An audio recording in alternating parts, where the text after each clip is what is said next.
Hey everybody, welcome back to We Are Podcast Network. This is We Are Bagu, Season 1, Episode 13, Indie Developer Spotlight, Carpathian Night, with game developer Cesar Hernandez. That's right, me and Ethan are going to sit down with Cesar Hernandez and talk about his Castlevania-inspired game, Carpathian Night, coming soon to Steam. If this is your first time checking out the podcast, thank you so much. Please go to your favorite podcast app, Spotify, Stitcher, Podbean, or iTunes, and give We Are Podcast a like. And if you get a chance, head over to our social media. All links can be found in the description. We're at Facebook, Twitter, and Instagram at /We Are Podcast. With that said, on to the podcast.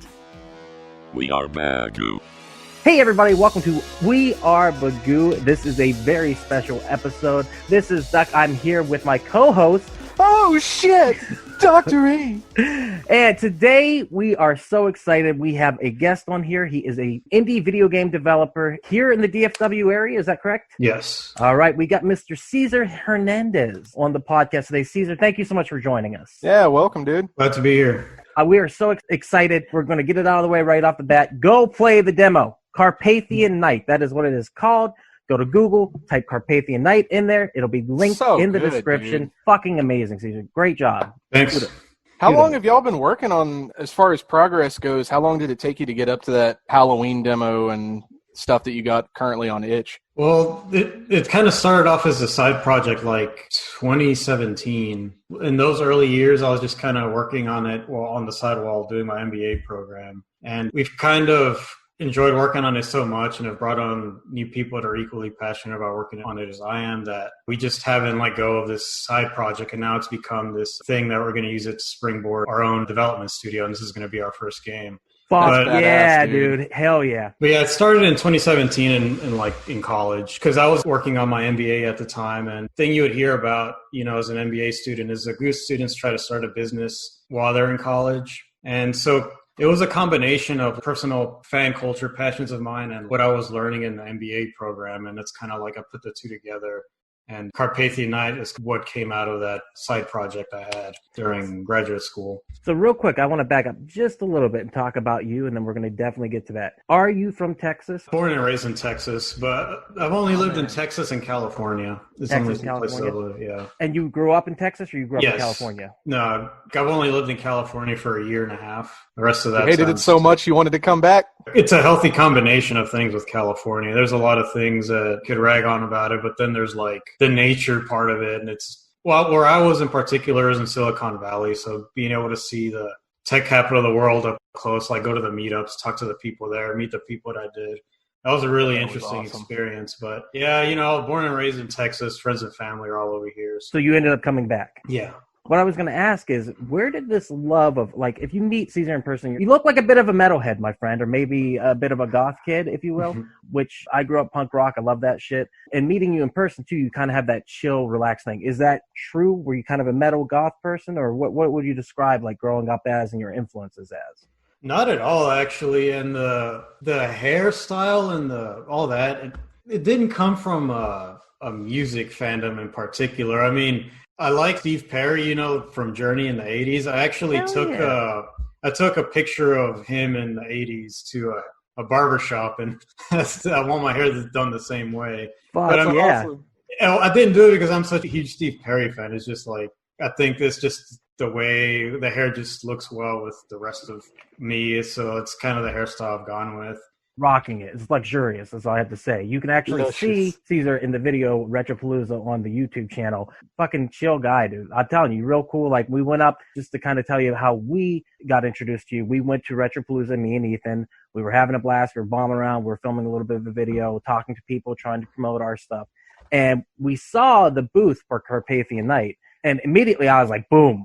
Because what I saw, and I'm just going to say it, I saw Castlevania staring at me. Yeah, he just went, whoa, whoa, whoa, and, whoa, whoa, whoa. And whoa, on top of that, at that moment, Black Dracula was sitting next to you, dude. And that was bomb, dude. That guy was cool. That was badass cosplay. Yeah. And then I was just like, fuck yeah. So I sat down, started playing the game. I'm like, this is so cool. And immediately started seeing kind of the references to my classic video game nostalgia. For yourself, as a gamer, did you start when you were younger, or did that come along as you got older?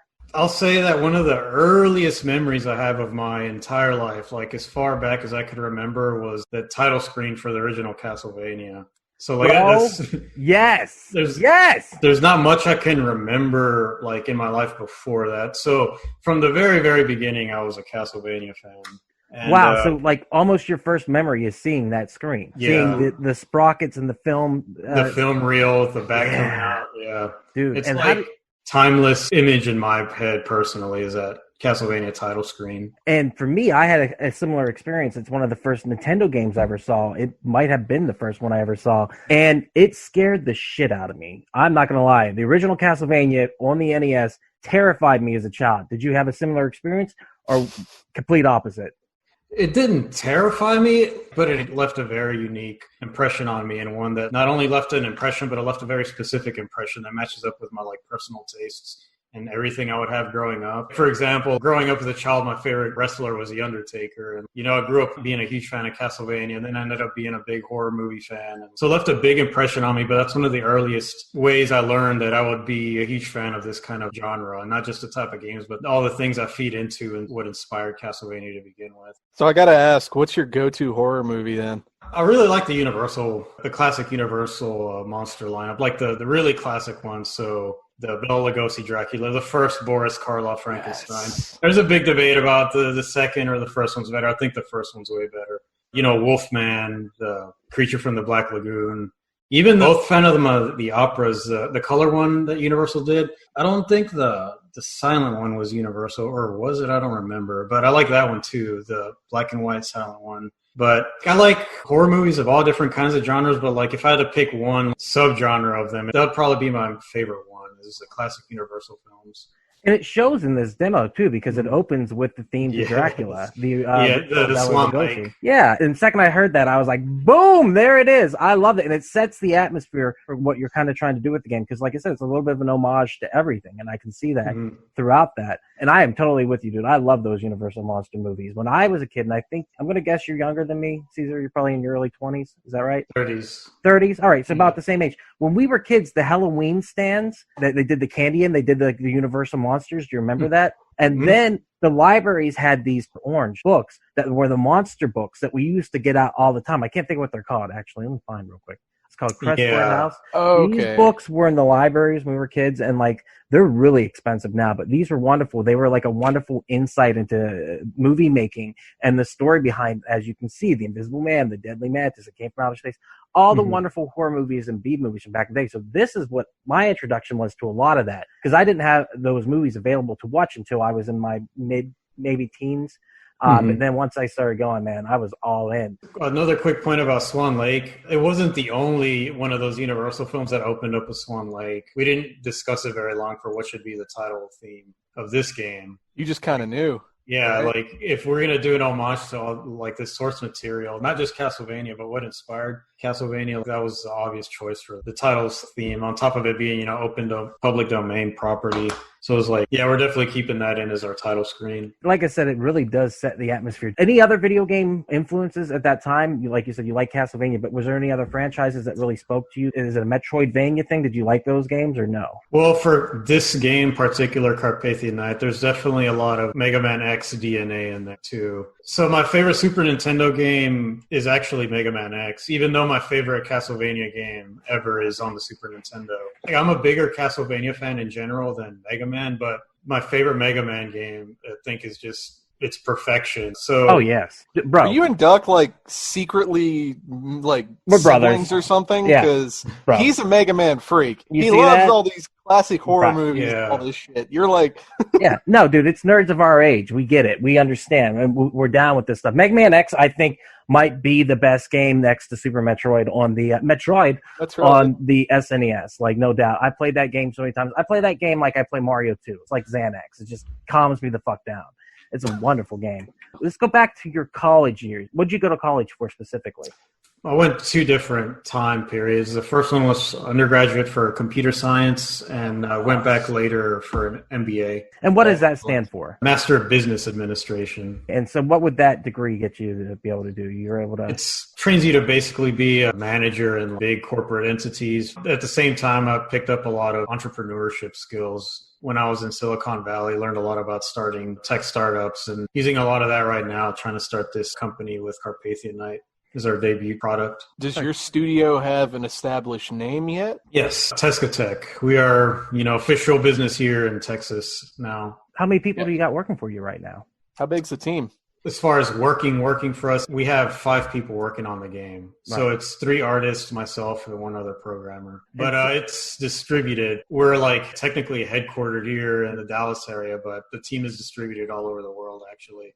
Of course, I'm a Castlevania fan, but I'm also a big Metal Gear fan. And like when Kojima was working on Metal Gear 5, he was talking about like game development without borders. So he had people from all over the world working on it, Metal Gear 5. And I didn't intend it necessarily to be that way with Carpathian Night, but that's how it ended up. Like we have people from all over the world. It's only 5 of us, but we have 3 different countries being represented right now. Damn. Who's the team members? Who's working on what? We have 2 here in Texas. So one of the artists and myself. Well, actually it's 3. One of the artists, myself, and the programmer in Texas. And we have an artist in Cuba and an artist in Ukraine. Damn. That's awesome. Represent. Dude. Let's go back to talking about you said you were in college. Where did the idea for Carpathian Night come from? Where did the seeds of this game actually happen in your mind to blossom into what we see now? So again, it was a combination of like, what can I make that I would be personally passionate about and would actually be a viable product? So starting off with the fun part, the personally passionate. Well, like I said, Castlevania is probably my favorite game series overall. I've played like most of the games in the main series, and that's like, 30-something games. Of all those games, my favorite is Super Castlevania 4. And, Boom! I've been waiting for another game like that specific entry. So as you know, like that was a very experimental entry in the series. Mm-hmm. It changed the formula in a lot of ways. Some say it improved certain aspects, but those aspects came with negative consequences in terms of like the difficulty balance of the game and stuff like that. But the things that I loved about that game, I want to retain, but I just want to see further iteration on the things that it was weak. But that never came. What do you feel like was weak? Because we know the combat in that game really works, but it doesn't feel the same. It feels more rigid sometimes than other Castlevania games for me. And I can see that in your demo that it feels like a Castlevania or an homage to it at least. And I definitely thought that while playing this, especially the first demo with the second female player in the game, I was like, yeah, I could definitely see a lot of influence from Castlevania 4 on this. But what is the main thing that you would want to change that Castlevania 4 did wrong, or Super Castlevania, or whatever you want to call it? Castlevania 4, like I've always loved like the slower paced, more intentional nature of the Castlevania controls. People describe them as stiff, but when you have stiff controls like that, it forces a certain play style from the player. You have to take it easier. You have to be more intentional. You have to be more methodical. And that fits with like the horror theme better than like a straight up like Twitch action shooter. Now, the first Castlevania kind of did that perfectly. You had limited controls, but the enemies and levels were closely designed around your abilities. But I think a lot of that was lost in Castlevania 4. They took the classic formula that was pretty airtight, limited, but, fair. And they added a Nightway attack. They significantly increased the length of your attack in proportion to the screen. They gave you air control. They did a terrible job of balancing some of the sub-weapons, like the boomerang is like ridiculously overpowered. That classic game balance from the original Castlevania, where it's stiff and it's slow, but it's forgiving and everything is designed around it, like that is completely lost with the additions that they introduced in Castlevania 4. But of course, the positive from that is that a lot of the times I feel frustrated by the lack of control over your character. And that's not the case in Castlevania 4. You feel like you're always in control and it feels more immersive in that way. But again, the trade-off is that you don't get that classic, difficult Castlevania game balance that you had before. That was lost and completely broken. And one of the main criticisms of this game is that it's too easy. It doesn't properly pay tribute to the games that came before it because that difficulty balance is completely gone.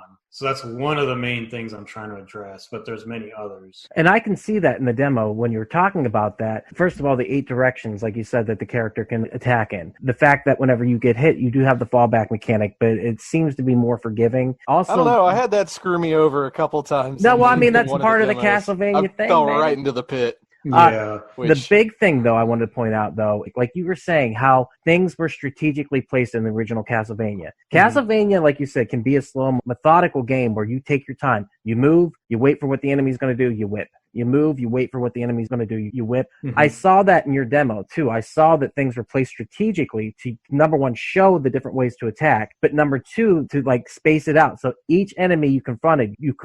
You know, there was a point where the witches came in, or whatever, the flying purple ghost witches came in at different angles. And I was like, oh, that's perfect. That gives me a chance to attack each of these. You know what I mean? So I saw through the demo what you were doing. You were really setting up stuff to show what the game would look like in the play mechanics. You know what I mean? So I thought it was wonderfully done. Really, really well done. Castlevania 4 is not my favorite, but I am a fan. And I agree with you. A lot of people feel like it's too easy. But I think it's a great introduction to Castlevania. Ethan, you need to play it if you haven't. I haven't played Super Castlevania. And you need to play Symphony of the Night. Caesar, I'm what are your playing through feelings? Symphony of the Night. What are your feelings on Symphony of the Night? I think it's the best game in the whole series. Like, there's a lot of debate about which one's like the best Metroidvania of the series. I still think it's Symphony. Yeah, I think hands down it's got to be the best one. But with that said, my favorite Castlevania game is Castlevania 3. And it's partially nostalgia, and I love the character changing ability. So for me, that's why I really dig that game. But that's the wonderful thing about Castlevania. You go from having these linear games to the Metroidvania style games to adding the RPG elements later on. So the game has always kind of progressed or regressed or went back and forth. So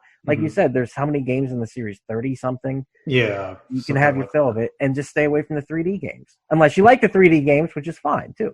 But most people stay away from them. How do you feel about them, Caesar? So for the 3D Castlevanias, when they first came out, the N64 ones, I enjoyed them. I played through both 64 and Legacy of Darkness. I mean, they're terribly flawed, but I think they get way more flack than they deserve at the same time. At the time, Castlevania 64 came out at the same time as, like, in the same generation as Symphony of the Night, and it's out to anyone which one of those two is clearly the best. But as an early 3D entry, Castlevania 64 and its follow-up wasn't that bad. But the games I could not stomach were the PlayStation 2 ones. I knew you were going to say it. The PS2 ones, which are no longer canon as far as I understand it, they didn't work. I didn't even know what they were trying to do. It was almost like God of War, but they did that later whenever they came out with the next generation ones. But I remember trying to play it, and it was just kind of like the arena-based combat did not work for me at all. But you know what? You try things, you know what I mean? And you see what fits and you see what doesn't fit.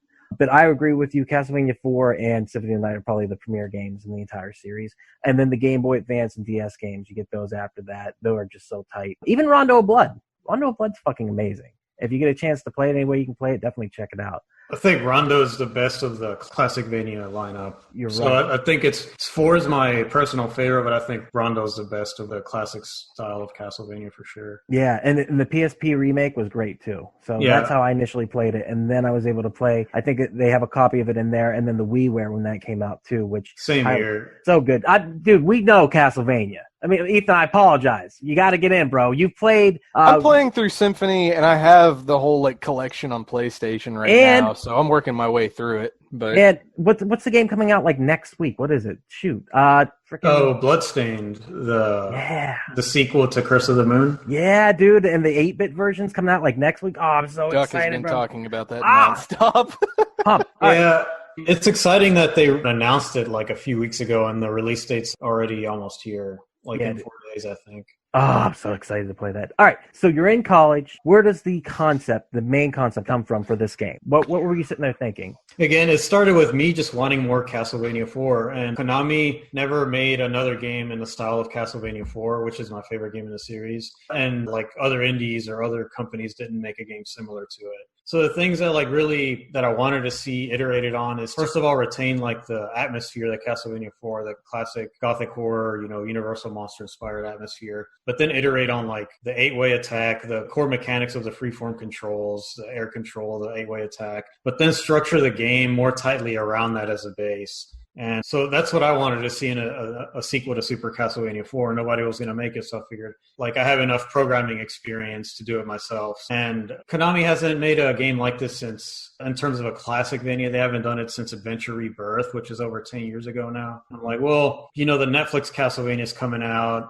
Castlevania and retro gaming with the mini consoles coming out, it's really popular, but there's no new games coming out. So from my business standpoint, because I said I created this idea in college while learning business and business school, I'm like, well, there's an opening there, right? Nintendo's putting out the mini consoles, and each mini console has a Castlevania. There's a Castlevania show on Netflix. And now there's the Smash Brothers, the best-selling fighting game of all time, has Castlevania characters. But where's the Castlevania games? Right. That's an opening. I want to be in that opening and see if I can do anything with it. Yeah, it's definitely entered the Zeitgeist again, the idea of it. And the wonderful thing about it is it's changed too, and it can change and there can be many different versions of it. And, one of the reasons, like you talked about earlier, the Universal Monsters, that's the reason we love the original Castlevania, because that's basically what it is. Yeah. It is a rebirth of the Universal Monsters. And I don't know if you're a fan of the movie The Monster Squad also, which I always viewed as like the Goonies meets Castlevania. It's just something about it. It just sits in our souls. And those monsters were scary when we were younger. All the things from lore and legend and history that are there. And that's the wonderful thing, is they can be used, in any way that you want. These are stories that have been told before that we can retell again and again and again. And they always intrigue us. The idea of the warrior, the idea of the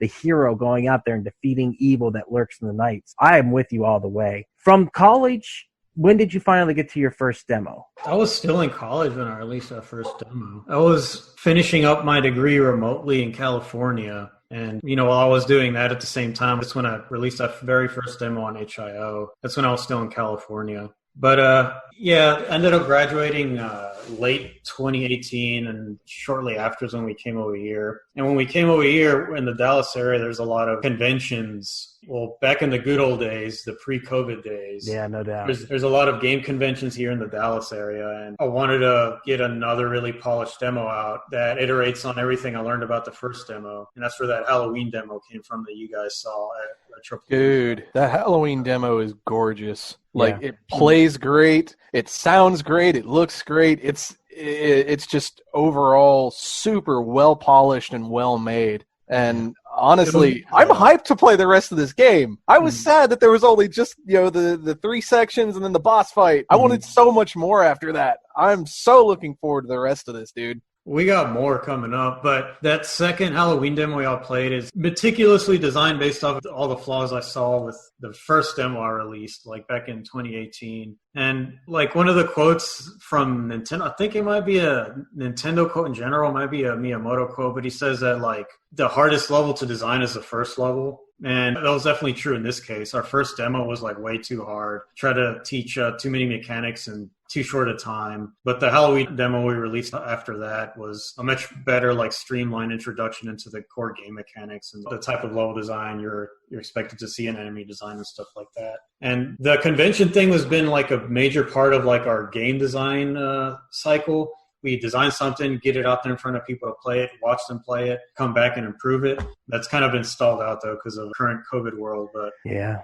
Are you getting a lot of feedback from people on itch right now, or? Yeah, we get it from all sorts of sources. So we got the people on Twitch, they download the demo and post Let's Play videos. They'll send me comments. But Retropalooza and some of these other conventions, I've met like other fans that have taken it up to like help test the game for me as we develop and have a new build ready. I've, developed a small group of people that'll help me test it, and like their feedback has been also invaluable. So that feedback loop is still going in a way, but I'd like to go back to where we can get like 100 people playing it in one day, maybe able to see through all the playthroughs so I can detect all the little flaws in my level design. Just see how all the different people throw themselves at the obstacles you throw their way. Yeah, for sure. And this is such a great place to like have a business model like that, right? To design games iteratively like that, because there's so many conventions here in the Dallas area throughout the year. We have to wait this out. Hey everyone, it's just Doc jumping in here real quick to say thank you so much for checking out the podcast today. If you're enjoying it, please head over to your favorite podcast app, Spotify, Stitcher, Podbean, iTunes, and give We Are Podcast a like. And if you get a chance, head over to our social media. All links can be found in the description. You can find us on Facebook, Instagram, and Twitter at /We Are Podcast. And if you're enjoying the podcast today, please share with your friends. It's the only way we can grow this network.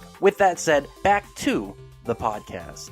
I want to talk about the demo specifically. The first demo is the demo with the 2 playable characters, correct? Correct. What inspired these characters, first of all? We have, Doran and Arena, is that right? Correct. Doran and Arena, I feel, is kind of a callback to Bloodlines in a way, if that's correct for the Sega Genesis. Yeah, that's a bit of a callback to that. Those 2 character selection options and the kinds of weapons they wield, yeah. And they do play similar, but they have a small different gameplay mechanics. Was there a decision to remove both those characters, or are they going to be in there, or you can't say? Dorn and Arena. Mm-hmm. Yeah, they're the two main characters. The Halloween demo only included Doran simply because if you notice between the two demos, we completely redid the character sprites. Yes, and me personally, I like the newer stuff. I liked what you did with the original one, but I like a lot of what you did with the Halloween demo. Like it's tight. It looks really good.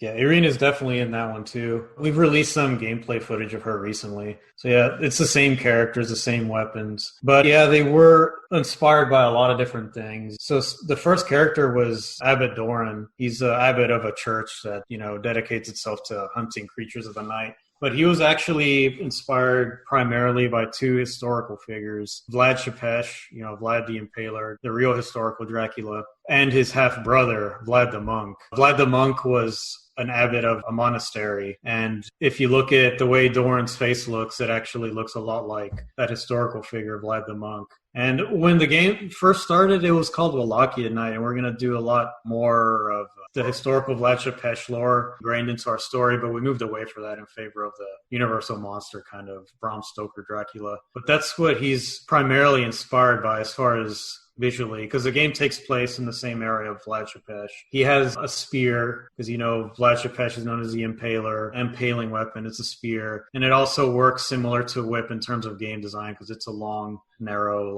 hitbox. And on top of that, I like to play Eric Lecard more in Bloodlines than I did in Morris. I did too. I don't know why that was, and I always thought that was weird too. When I played it, I was like, it felt better for some reason. Yeah. That's why Alucard didn't bother me so much, the fact that he didn't have the whip. It made sense. That, I feel like, works. And when I was playing it, but then when I saw Irina, she had the whip, I was like, all right, we're going classic, too, on this.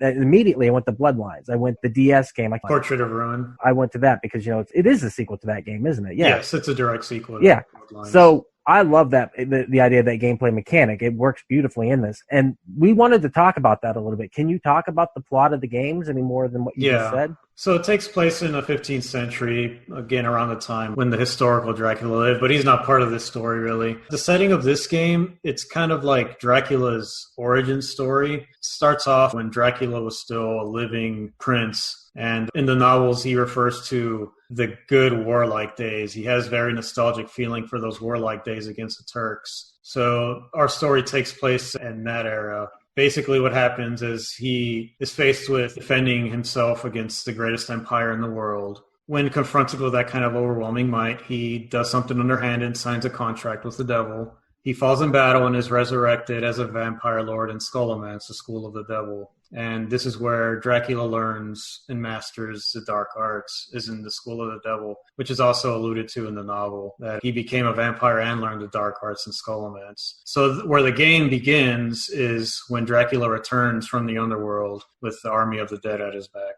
Oh, shit. It's up to you, Abbot Doran, and Irina Dracul, Dracula's ancestor, to drive back the army of the dead. And so when we talk Army of the Dead, we're talking hordes. We're talking everything coming at you. Everything possible is on the table at that point, correct? Yeah, the way we kind of set up the lore is Scholomance is broken up into 6 different schools. There's pyromancy, necromancy, alchemy, shape-shifting, conjuration, and witchcraft. And all the monsters you see in the game have some connection to one of those 6 schools. Not just the monsters themselves, but there will be other students of Scholomance that are trying to help Dracula with his conquest of the world. And so you'll be fighting, for example, there's pyromancers. What are natural-born pyromancers? There's devils. Witchcrafts, you can expect to see witches and wizards. For alchemy, there's going to be poison gas and instant kill potions and stuff like that. For necromancy, of course, you see all the zombies walking around. But the idea is all this wickedness originates in Scholomance, the school of the devil, which is also alluded to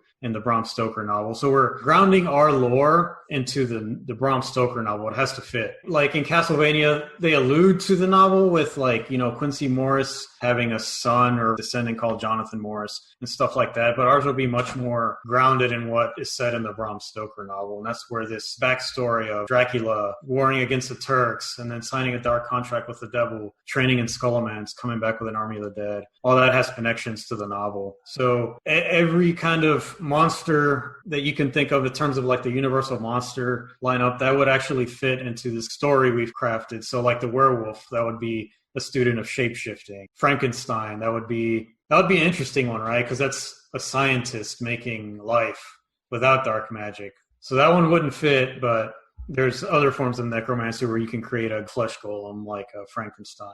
And we just kind of thought of a way to stay true to the Bram Stoker novel while having an explanation for all this huge collection of monsters. We want a thick monster manual. And this kind of story that we're going with is a good excuse to have all of them in there. It'll give you a good pool of classic monsters you can throw at players too.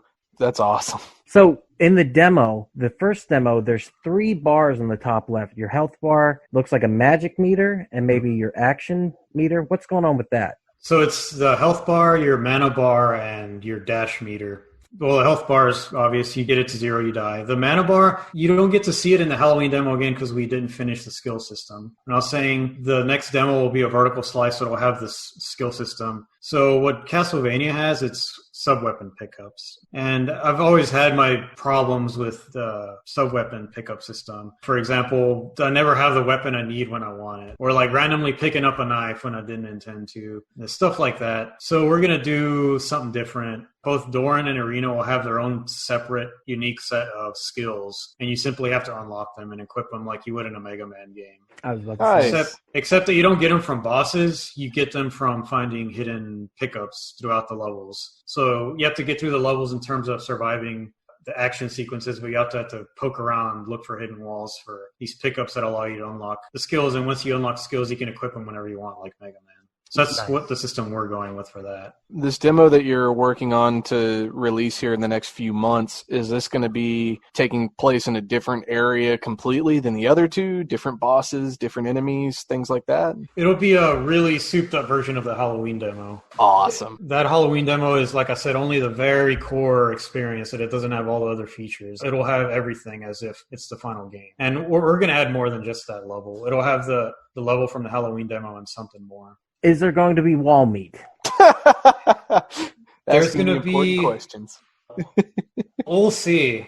I don't want to give away too much about wall meat, but there might be some wall inside of some, or there might be some meat inside of some wall at some point. No, you gotta do wall inside of meat now. I mean, either way, it's fine. You have to. I was gonna ask the music, right? The music in that first demo and the second demo. Holy shit, is it amazing? Who is working on this music other than the opening? We know where that came from. But that first stage in the first demo almost sounds like Metroid to me, with the way that it's like the 3 beats. And then I'm hearing also something in there that I thought sounded like Mega Man. When you said Mega Man earlier, I was like, that sounds like there's some motifs from Mega Man in here. And also Castlevania. I mean, one of the best things about Castlevania and Mega Man is it plays to that metal chiptune nostalgia. It's fast-paced. It's catchy. Those earworms of those different notes that are hitting. What's going on with this music? I got really lucky and found this chiptune Mozart. So if you look at the very, very first trailer I released, back when the game was called Carpathian Night, it was using a chiptune version of Vivaldi's Winter. Because back then it was just me by myself mostly, and I didn't have a musician or sound guy or anything. And I needed something to play over the trailer. So I just looked up on YouTube for chiptune versions of Vivaldi's Winter, and I found one. And I reached out to the guy that uploaded the video, asked if I could use the music, his version of Winter. And he's like, yeah. And your game looks great. Let me know if you need any music for it. I'm like, okay. And then he starts creating this amazing stuff, and I'm like, okay. It's in my head right now. Yeah, it's literally in my head. I don't know what's going on, but I hear it. I've heard it all day long. Wow, what an artiste. I mean, for real, it's insane how good it is. I mean, we've only seen that music. How much do you have that we have not seen yet? Because I'm excited for it. We got a lot more already.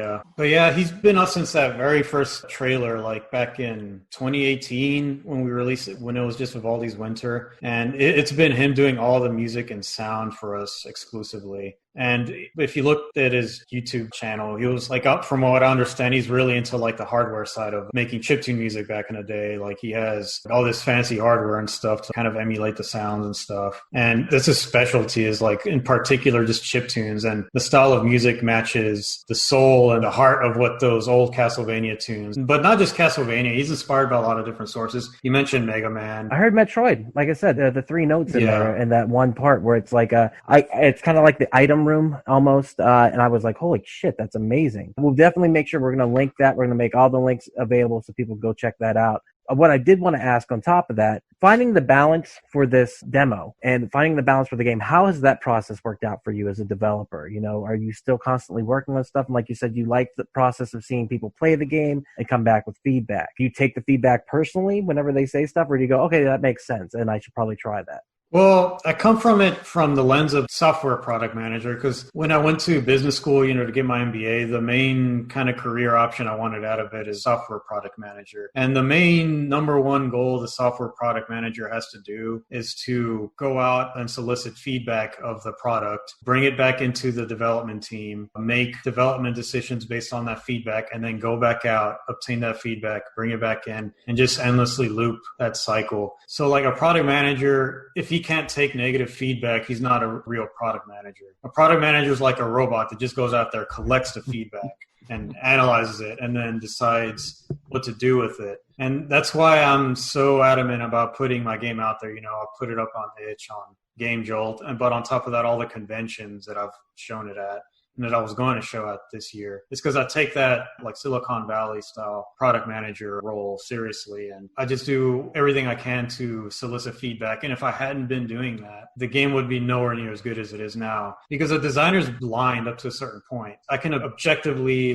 critique my own work up to a certain point, then I'm blind to the flaws. And with this product management cycle, you grab the information, take it back, analyze it, develop based off of the feedback, and repeat. It's only making the game tighter and tighter and tighter, and it's ironing out all the rough spots. That's basically the main method I have going into it. On top of that, the product manager also has to be really good about talking to customers, or in this case, the Castlevania fan community, or I'll talk to them very closely. Not only do I participate in their discussions, but I sit back and watch their discussions to see what it is that clicks in people's minds with these games. And I always take that into consideration when developing new aspects of the game. Because I want this game to be for them, for people that grew up playing these games. I want them to be like, this is for me. And this scratches that itch that is not being scratched right now. You're like a Castlevania psychologist, man. You're getting in there, you're giving getting the information you need. Fix. Yeah, and you're making sure that they're getting what they need. Ethan, did you have any more questions about the demos or the game specifically? I guess the one question I really have is, were y'all decided on using Unity from the start? Yes, that was very easy for me, because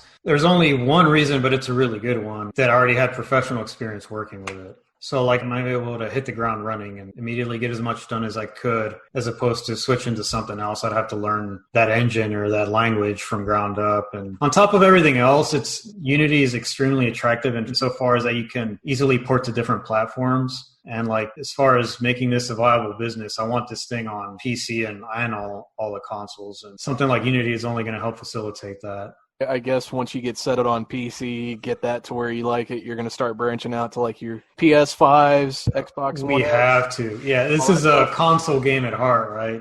At its very heart, it's a console game, so we have to get it on the consoles. But of course, PC comes first just because it's the simplest. Anyone could get on Steam these days, and we're going to start there. We'll see what happens hopefully we can reach a publisher deal. The console we want the most is a Nintendo Switch. Oh, dude, this would be perfect for the Switch. Yeah.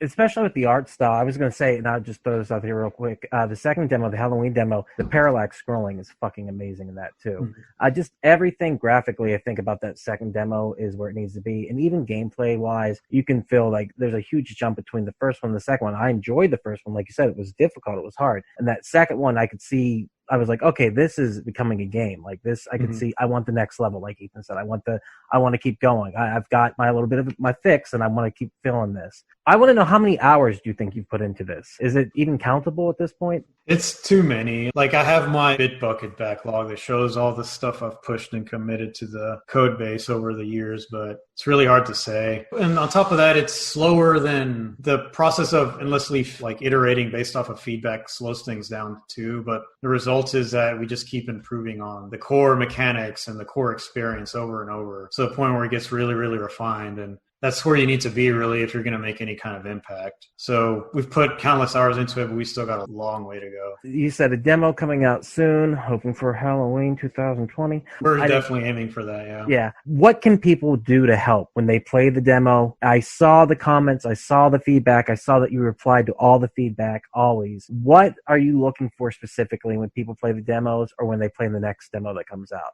One of the most useful things fans can do is post blind playthroughs, like their first playthrough, and put it up on YouTube. Like, I do watch those. The blind playthroughs are the most important because it just shows the flaws in my design the most. So that's one way. If recording videos isn't an option, then just detailing the experience in either a comment or an email or something like that is always helpful. Always collect and read that kind of stuff and always consider it. Even if it doesn't turn into some kind of change in the game, it's still part of the process that is fundamental to the way we design the game. It sounds like you take constructive criticism very well. And in fact, you're looking for it on a constant basis. Yeah. And also, when people play the game blind playthroughs or Twitch or whatever, they're providing free advertisement for the game, obviously. Mm-hmm. You know, I found it through going to Retropalooza. You had a wonderful setup there. I mean, Dracula sitting there, that helped quite a bit. Much sold it. Yeah, I mean, I saw you and I saw Dracula, and I'm like, these two are friends. Like this shit is cool. I was he part of the display or no? Like, that guy was there as a Castlevania cosplayer, and then also saw a Sypha. What? Yeah. There was a Sypha there that day, too. Dude, I miss it. That's all I'm going to say is I miss these conventions. We were so pumped. We know it's not going to happen this year, but God, when it gets out there. But we'll definitely try our best to get this game in front of people, and so we can get feedback for you, too. You should take up your cards to the place I work at, the arcade, and also National Video Game Museum, and Free Play. Yeah. Dude, you should throw that everywhere for feedback. But there is a gaming, community within DFW. That's what's wonderful. I was going to say, are you working on this full-time, or do you have another job and you work on this in your spare time? Is this like a hobby that you want to become a career? It's like at the very edges of that right now. It's been our hobby for the last couple of years, like I said, but we're getting to the point where we're starting to talk to publishers. The thing that we're waiting for the major push to talk to publishers is we're going to release our latest demo up on Steam sometime within the next few months. Oh, fuck yeah. So once we have it up on Steam with new content and stuff is when we're going to really start pushing. We get some organic traffic on itch and stuff, but we need to get it on Steam to show that we're serious. The next build will be like a true vertical slice. So the demos you guys have played don't have, for example, the skills and skill unlocking abilities, none of the storytelling. So the next demo will be like a true small slice of what the full complete game should be. And once we get to that point, we're going to really start trying to push hard with finding a publisher. If that falls through, we'll go through crowdfunding avenues and stuff like that. But we're finally getting to the point where it's serious about trying to convert this into a fully sustained running business. How far along are you in the game right now? Would you say it's 50% done, closer to 100%? I think closer to the 20s. We got a lot of the core features, like I said, weren't present in the previous demos, and we're still working on some of the core features. So level design isn't there yet. Is it going to be a linear game, like you said earlier, Castlevania linear, or are you going for a Metroidvania style? I guess if it's Castlevania 4, it's linear, right? It's going to be in the style of the classic Vanias, the linear arcade-style Castlevanias, but it won't be identical to them. It's going to be our version of what that kind of game is. So in general, it is linear, it's more of an arcade action experience, but don't expect it to be exactly the same as previous Castlevanias. I'm going to take a guess here real quick. I'm going to throw this. He's throwing in some Mega Man X stuff, so it's going to be level select. So it's happening, right, Cesar? That's what you're saying. It'll be level select, but not like Mega Man style in that there's 8 bosses and you pick a boss, etc. It won't be like that, but yeah, there will be level select, and there'll be reasons for you to go back to levels. Just like in Mega Man X, if you miss a sub-tank or a armor piece, you have a reason to go back. We'll have reasons for you to go back and replay old levels. What is your defining feature that separates you from everything else in this genre? What makes Carpathian Night Carpathian Night? Basically, it's our interpretation, our version of this genre.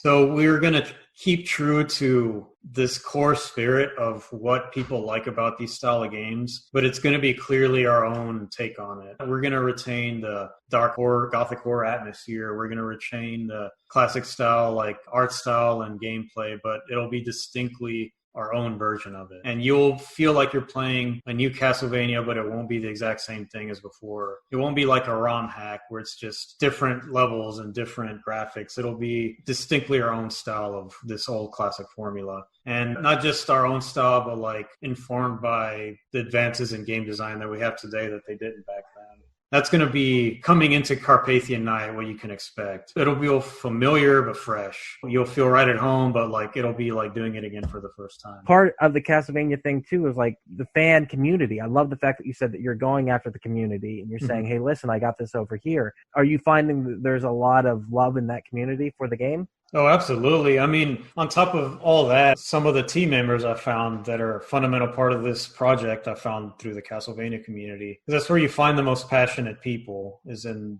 the actual like active, dedicated fan communities. So two of our artists I found through the community. But on top of that, the testing they do for us and the feedback they give us, the game just wouldn't be half as good as it is now if it wasn't for them. Not just the way they directly contribute, but just the discussions they have among themselves and the way they express the fandom in their own way. It's stuff I look at and consider when developing Carpathian Night. I try to make this game for that community, so I want to make sure I understand what it is that they like about these kinds of games. How do you feel about the game so far? Where are you on the game? Do you feel like it lives up to the level that you were wanting to set for this? Well, going back to Castlevania 4, like I think I'm going in the right direction because I play Carpathian 9, I go back to Castlevania 4 and I see like the whip taking up like a quarter of the screen and like nothing being able to come near me, and then getting the 3 boomerang weapon, like nothing can touch me. And so I can feel that like these adjustments and the specific adjustments to the mechanics are definitely an improvement over that formula. So now I have a much smaller character. It takes up a much smaller part of the screen, but he still has those free-form 8-way attack controls. But now I just make attacks come in from all different directions and stuff like that. So I can genuinely feel like I'm making improvements on the core formula. As far as if it's better, that's up for the fans to decide. But I think we're doing well as far as improving on the core formula, which is what the Castlevania 4 fans want. They want to retain everything they liked about it, but let's just try to make it a little bit better. Rough out the rough edges and fix the things that weren't working right, but retain everything we loved about it. Finish it with the true ending. That's a good place to start with Castlevania. And I love Castlevania. And Ethan, we're going to bring you along. You're going to see it. Dude, and you're you've gonna already made a fan out of me for this one. Cesar, is there anything else that you want to add? You kind of said you wish we had a big kind of public release of something by Halloween, and we're definitely aiming towards that. That will be amazing. I can't wait. It'll It'll be on Steam this time. Yeah. And like you said, Steam legitimizes it. Whenever I saw that, I was like, oh, Steam, what's going on with this? But like that is a huge part of this too. And we all know that's where the money's to be made too. What are the socials? What can we tell people to go check out? And we'll link below us.